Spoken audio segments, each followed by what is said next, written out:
कैसे हो आप? ओम नमः शिवाय। आज का जो पूरा एपिसोड है वो शिवरात्रि स्पेशल है। इंटरेस्टेड ना? सो लेट्स सी।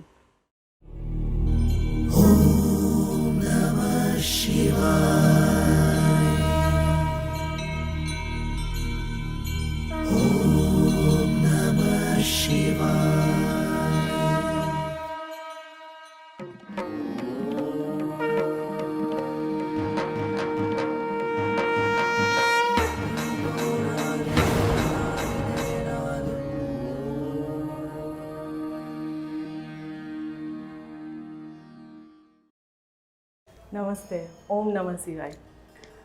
आपको पता तो चल गया होगा कि आज का जो हमारा टॉपिक है वो शिवरात्रि पे है। शिवरात्रि अभी आने वाली है 2022 में 1 मार्च को।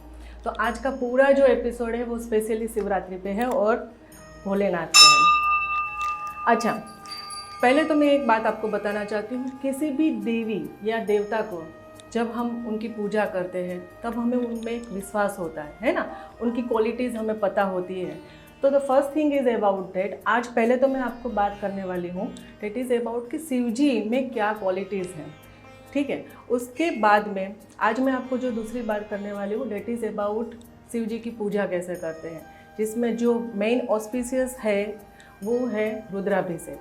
तो रुद्राभिषेक अगर हम करते हैं तो किस तरह से करते हैं, उसकी मेथड क्या है। अच्छा, रुद्राभिषेक करते हैं उसकी महिमा क्या है, उसका महात्म्य क्या है, उसका सिग्निफिकेंस क्या है, किस किस टाइप के रुद्राभिषेक हम कर सकते हैं शिव जी पे अपनी मनोकामना पूर्ण करने के लिए, अपनी जीवन की सारी बाधाएं दूर करने के लिए, है ना। तो आज का ये हमारा टॉपिक है। So let's see that. Shiv ji की अगर हम बात करते हैं, शिव जी भोलेनाथ, देवों के देव महादेव, है ना, बम बम भोले, शिव शंभु, बहुत सारे नाम हैं शिव जी के। शिव जी में जो क्वालिटीज़ है अलौकिक है। शिव जी जैसे कोई और देव तो है ही नहीं जो मैंने देखा है, और मैं पर्सनली शिव जी की बहुत बड़ी भक्त हूँ। शिव जी में जो क्वालिटीज़ है उसकी अगर बात करें, शिव जी की जो जटा होती है, जटा के अंदर जो है वो है गंगा। गंगा मैया जो है उनकी जटा से बहते हैं, है ना। तो that is we can say about the quality of that we can say ideas. जो आइडियाज़ होते हैं उसका जो फ्लो है वो बताता है गंगा का जो पानी जो शिव जी की जटा से बहता है वो। शिव जी के गले में है नाग। शिव जी के गले में यहाँ पे हम बोल सकते हैं कि विषपान। अगर शिव जी ने विषपान नहीं किया होता तो आज पृथ्वी का तो अस्तित्व का सवाल ही नहीं होता है। तो उन्होंने अमृत की जगह पे विषपान किया, बिकॉज विषपान के लिए कोई रेडी ही नहीं था। कोई विष तो पीता ही नहीं ना, सबको अमृत ही चाहिए, सबको बस अमर बनना है, किसी को विष नहीं पीना है। शिव जी ने सबकी सुरक्षा के लिए और रक्षा के लिए खुद विषपान किया था। तो उनका जो गला है जिसको हम बोलते हैं नीलकंठ वाणी, है ना, नीलकंठ है पूरा। तो ये जो है कि हमें लाइफ में भी अच्छी चीज़ें देनी है सबको, और जो बुरी चीज़ें हैं वो अपने अंदर ऐसे ही हमें रखनी है, दबा के रखनी है, ठीक है। तो we have to spread positivity. ये क्वालिटी हमें शिव जी में से मिलती है। शिव जी की अगर हम दूसरी बात करें तो उनके गले में रुद्राक्ष है, ठीक है। आज मैंने भी रुद्राक्ष पहना हुआ है और मैं पहनती भी हूँ अपनी लाइफ में। रुद्राक्ष जो है वो पॉजिटिविटी के लिए हम पहनते हैं। रुद्राक्ष जो है वो हमें अच्छी मेमोरी देती है। रुद्राक्ष की माला हम जपते हैं 108 बार, है ना। तो ये एक क्वालिटी है। उसके बाद में अगर शिव जी की बात करें तो यहाँ पे शिव जी के यहाँ पे जो है वो तीसरी आँख है। तीसरी आँख जो है उसका क्या इम्पोर्टेंस है, जो हम बोलते हैं विजनरी है ना। जो पीछे भी चलता है वो भी, आगे तो 2 आँख है ही हमारी, लेकिन तीसरी आँख जो पीछे होती है उससे हमें ये पता चलता है कि क्या चल रहा है, हमारे पीछे क्या चल रहा है ना। तो वो है कि विजनरी हमें देता है। शिव जी के हाथ में जो है वो त्रिशूल है। त्रिशूल के अंदर हम बोल सकते हैं त्रिशूल का ऐसे शेप होता है ना, ऐसा त्रिशूल का शेप होता है। तो जो ये 3 जो है त्रिशूल, इसमें हम बोल सकते हैं ब्रह्मा विष्णु एंड महेश, है ना। तो उसमें सत्व, रजस और तमस, तीनों गुणों पे कंट्रोल कैसे करना है उसकी यहाँ पे बात की गई है। डमरू की अगर बात करें, शिव जी के हाथ में डमरू होता है। जो हमारा जो संगीत का जन्म हुआ था, जो उद्भव हुआ था, वो डमरू के वॉइस से ही हुआ था। डमरू का जो वॉइस है उसमें से ओम भी निकला है ना। तो ओम की जो ध्वनि है हमें पता है कितना स्पिरिचुअल है। अगर हम सिर्फ कुछ नहीं और ओम का ही मंत्र जाप करें तो भी वो हमारे जीवन में कितनी पॉजिटिविटी लाता है। सारी हमारी जो इच्छा है वो पूरी होती है। It just manifest all the things, all the desires, right. तो ओम की ध्वनि भी जो है वो डमरू में से निकलेगी। उसके बाद की बात करें कि शिव जी जो है वो तांडव नृत्य शिव जी ने किया था, ठीक है, रुद्र स्वरूप में। जो तांडव नृत्य है वहाँ से ही, जैसे डमरू में से संगीत का उद्भव हुआ था, ध्वनि का उद्भव हुआ था, वैसे ही जो शिव जी का तांडव नृत्य है वहाँ से ही हम बोल सकते हैं कि जो हमारा जो नृत्य है, जो हमारा जो डांस है, क्लासिकल डांस, वहाँ से ही उसका उत्पत्ति और उद्भव हुआ था, राइट। तो ये मैंने आपको बता दिया कि शिव जी में कितनी सारी क्वालिटीज़ हैं, है ना। शिव जी का डमरू है, त्रिशूल है, नाग है, यहाँ पे रुद्राक्ष की माला पहनी है, यहाँ पे जटा में गंगा है, यहाँ पे तीसरी आँख है ना। तो ये सारी चीज़ें मैंने आपको बताई कि क्या क्या क्वालिटी की।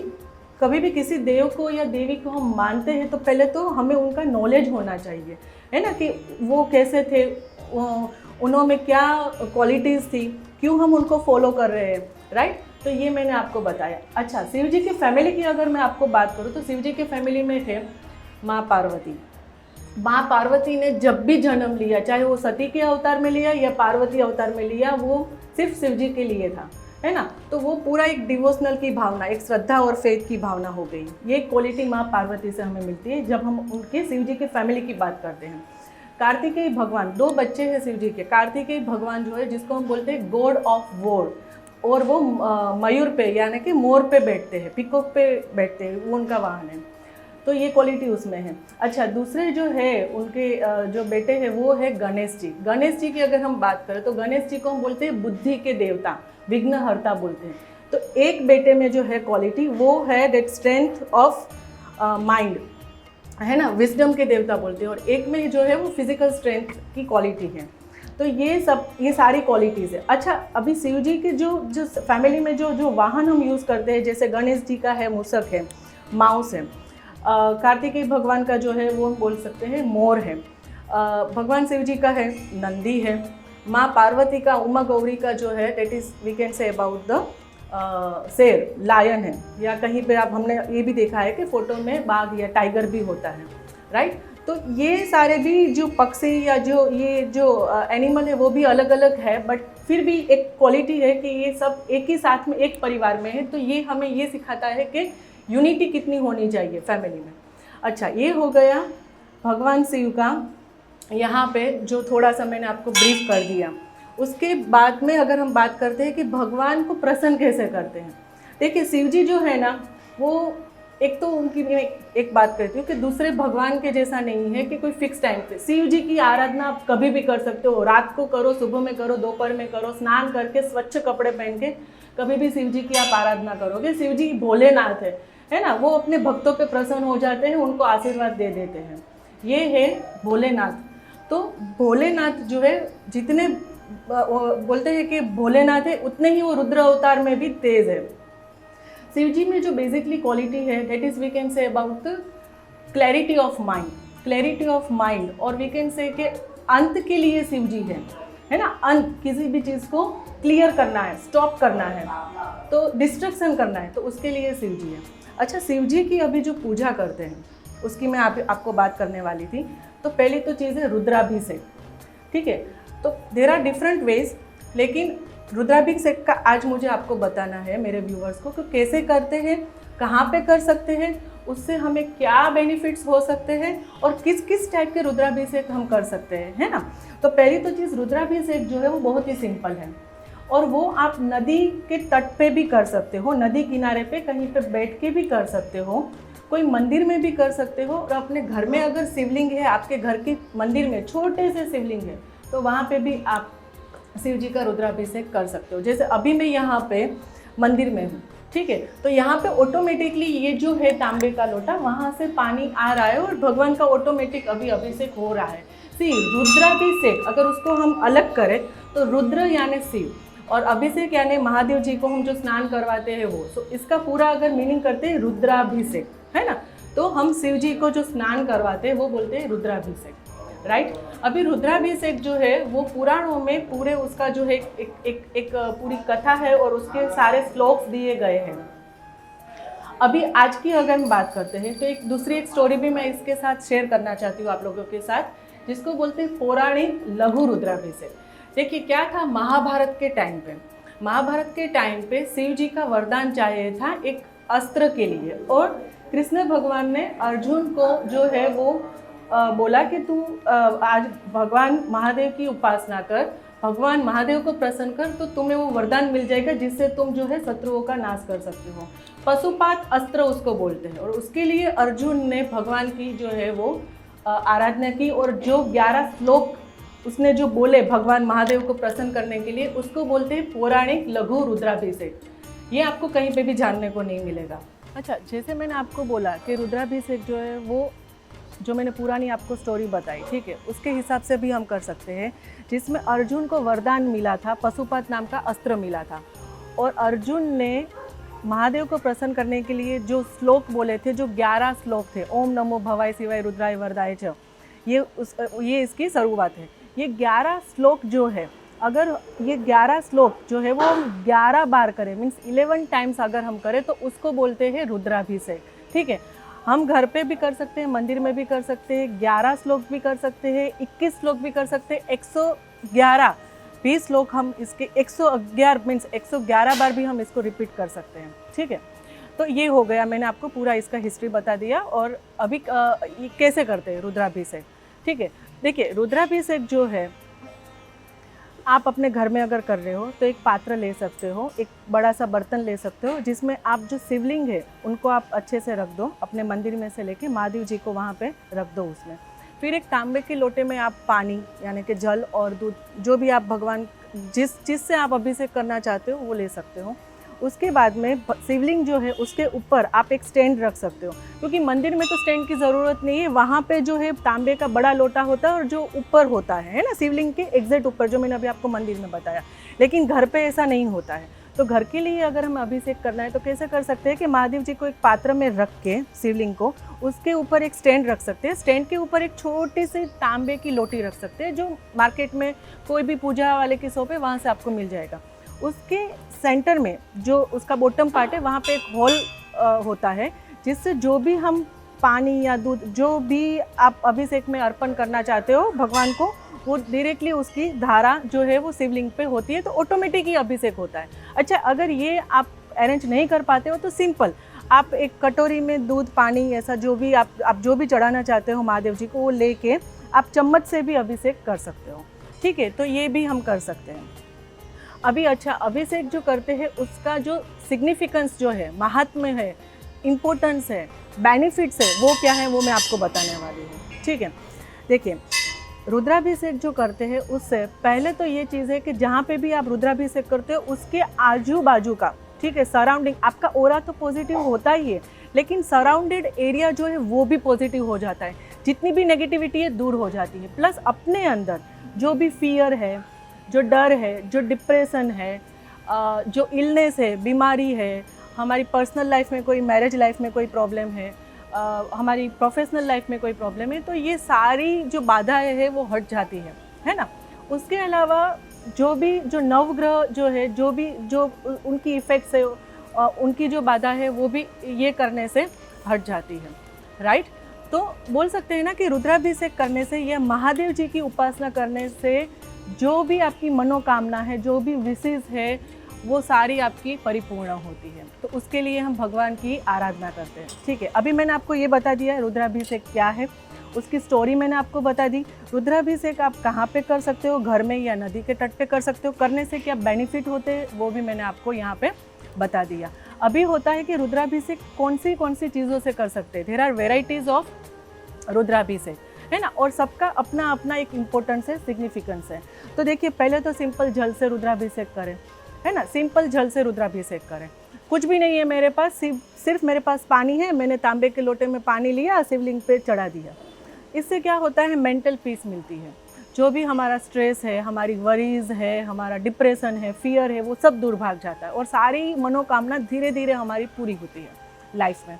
ठीक है, तो ये हो गया पानी से। अगर दूध से करते हैं तो इससे जो है क्या बेनिफिट होता है, दूध से अगर हम करते हैं तो जो हम बोलते हैं मिल्क, दूध से करते हैं तो एक तो हमारी हेल्थ जो है वो अच्छी होती है, बीमारियां दूर होती है, प्लस संतान प्राप्ति के लिए भी बोला जाता है कि दूध से अभिषेक करते हैं। फिर उसके बाद बात करते हैं कि अक्षत यानी चावल से अगर हम अभिषेक करते हैं तो उससे क्या होता है, उससे हमारा जो वंश है वो आगे बढ़ता है। उसके बाद में जो बोलते हैं गन्ने का जूस है ना, जिसको बोलते हैं गन्ने का जूस, शुगर केन, तो उससे क्या होता है, उससे अगर हम करते हैं अभिषेक, गन्ने के जूस से महादेव जी पे हम अभिषेक करते हैं तो उससे धन संपदा मिलती है, बहुत समृद्धि मिलती है, प्रॉस्पेरिटी लाइफ में मिलती है। ठीक है। उसके बाद में अगर हम घी और शक्कर से भी अभिषेक करते हैं तो ये हमें फ़ायदा जो गन्ने के जूस से मिलता है वही हमें वैभवता वाला फ़ायदा मिलता है। अगर सिर्फ घी से अभिषेक करते हैं तो भी हमारी जो चिंताएं, बाधाएं हैं, तकलीफ़ें दूर होती है और इससे भी हमें वैभवता मिलती है। अगर दही से अभिषेक हम करते हैं या दही चीनी से अभिषेक करते हैं तो इससे हमें जो है, जो बोल सकते हैं कि संतान प्राप्ति के और वैभवता के जो है या पॉजिटिविटी के जो है ना वो द्वार खुल जाते हैं। उसके बाद में अगर बोलते हैं तो मस्टर्ड ऑयल है ना, मस्टर्ड ऑयल से अगर हम अभिषेक करते हैं शिवलिंग पे तो इससे जो भी हमारे जो शत्रु है या जो भी हमारी एनिमी ट्रबल्स है वो सारी चिंताएं हट जाती है। सारे एनिमीज जो है वो हमारे कुछ भी हमारा नहीं कर सकते, तो ये मस्टर्ड ऑयल है। उसके बाद में अगर हम गंगा जल से महादेव पे अभिषेक करते हैं तो उसका क्या फ़ायदा है, मोक्ष मिल जाता है। वो तो कहने की ज़रूरत ही नहीं है। ठीक है, तो उससे हमें क्या मिल जाता है, मोक्ष मिल जाता है। उसके अलावा जो हम है वो इत्र से भी भगवान का अभिषेक कर सकते हैं, इससे सारी बीमारियां दूर होती है। और पंचामृत वो तो रह ही गया, पंचामृत से अभिषेक करने से सारी वैभवता, सुख, समृद्धि, प्रॉस्पेरिटी, वेल्थ हमें मिलती है। ये हो गया कि किस किस चीज़ से हम भगवान का अभिषेक करते हैं। अच्छा, अभिषेक हो गया, उसके बाद में जो हमारा जो शिवलिंग है, जो पात्र में हमने रखा था, ठीक है, महादेव जी को, शंकर भगवान को, वहाँ से उनको अच्छे शुद्ध पानी से हम उनको स्नान करवा के वापस अपनी जगह पे मंदिर में स्थापित कर सकते हैं। उसके बाद में भगवान को जो है जनरली कंकु नहीं चढ़ता है ना, तो भगवान को जो है वो हम चंदन का या केसर का लेप लगा सकते हैं। और भगवान पे हम जो है, भगवान को हम क्या अर्पित करते हैं, धतूरे का फूल जो उनको बहुत ही प्रिय है, बिलीपत्र है ना, और भस्म, ये सारी चीज़ें हम महादेव जी पे, शिवलिंग पे हम अभिषेक होने के बाद में, स्नान कराने के बाद में, चंदन केसर का लेप लगाने के बाद में अर्पण कर सकते हैं। अच्छा, अभी हो गया कि साइड में हम दिया और अगरबत्ती करते हैं, और भगवान को जो प्रसाद है उसमें हम घी और शक्कर भी दे सकते हैं, और बाकी जो उनका प्रिय है, सबको पता है, भांग है ना, तो महादेव जी को हम भांग का प्रसाद भी दे सकते हैं। ये मैंने आज आपको अच्छे से पूरा एक्सप्लेन किया, शिव जी जो है उनकी क्या क्वालिटीज़ है। ठीक है, शिव जी का पूजा हम है कैसे कर सकते हैं, रुद्राभिषेक क्या है, उसकी हिस्टोरिकल स्टोरी क्या है रुद्राभिषेक की, रुद्राभिषेक जो है वो क्यों करते हैं, उससे क्या क्या फ़ायदे हमें मिलते हैं, रुद्राभिषेक कहाँ पे कैसे कर सकते हैं, और रुद्राभिषेक की क्या क्या टाइप्स है, मीन्स किस किस चीज़ से हम रुद्राभिषेक करें तो उसके क्या फ़ायदे हैं। आई होप कि ये जो मैंने पूरा स्टडी किया है और जो इन्फॉर्मेशन शिवरात्रि के स्पेशल त्यौहार पे, फेस्टिवल पे मैंने आपके साथ ये जो नॉलेज शेयर किया है, आप ये सारी चीज़ें, आप अगर शिव भक्त हो और बहुत मानते हो भगवान को, शिव जी को, तो ये भोलेनाथ शिव शंभू की जो प्रसन्न करने की जो सारी जो मैंने आपको बातें बताई वो आप अप्लाई करोगे। और मेरी भगवान से प्रार्थना है कि आपकी सारी मनोकामनाएं पूरी हो, आपकी सारी बाधाएं हटें। Wish you very happy Shivratri. नमस्ते।